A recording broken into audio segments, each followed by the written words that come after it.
Hello everyone, आज आपण बघणार आहोत मेथीची भाजी। तर मेथीची भाजी बनवतोय आणि ती पण रशाची। एकदम चविष्ट होते, एकदम भारी आणि झटपट होणारी रेसिपी आहे आणि कमी साहित्यामध्ये एकदम टेस्टी अशी भाजी होते। तर बघू शकता तुम्ही किती छान दिसत आहे।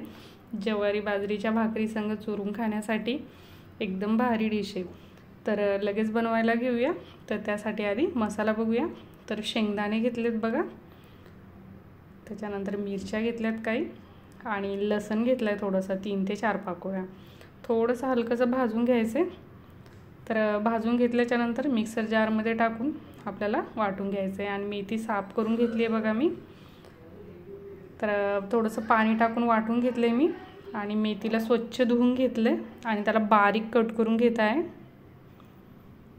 थोडंसं बारीक कट केलं की म्हणजे थोडंसं त्याचा रसा एकदम छान होतो। थोडीशी कडूसर एकदम छान लागते। आता एक तेल टाकून घेऊया आणि एक लसणाची पाकळी कट करून घेतली आहे। ती चांगली गोल्डन झाली की आपण जो मसाला वाटला आहे तो टाकून घ्यायचा आहे।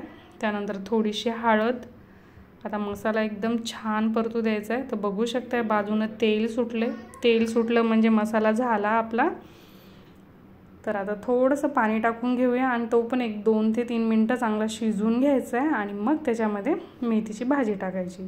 तर मेथीची भाजी शिजायला जास्त वेळ लागत नाही। लगेच मीठ पण टाकायचं आहे चवीनुसार आणि 5 मिनिटं चांगली उकळू द्यायची, गॅस थोडासा कमी करून। तर बघू शकता तुम्ही मस्तपैकी अशी ग्रेव्ही तयार झाली आहे। रसा एकदम छान दिसत आहे। तर रेडी झाली आपली मेथीची भाजी।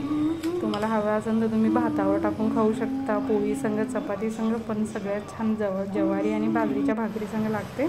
तर नक्की करून बघा आणि रेसिपी आवडली तर लाईक करा, शेअर करा आणि चॅनलवर जर नवीन असाल तर सबस्क्राईब करा। तर माझा पूर्ण व्हिडिओ बघितल्याबद्दल थँक्यू। परत भेटू एक नवीन रेसिपीसोबत। Bye bye.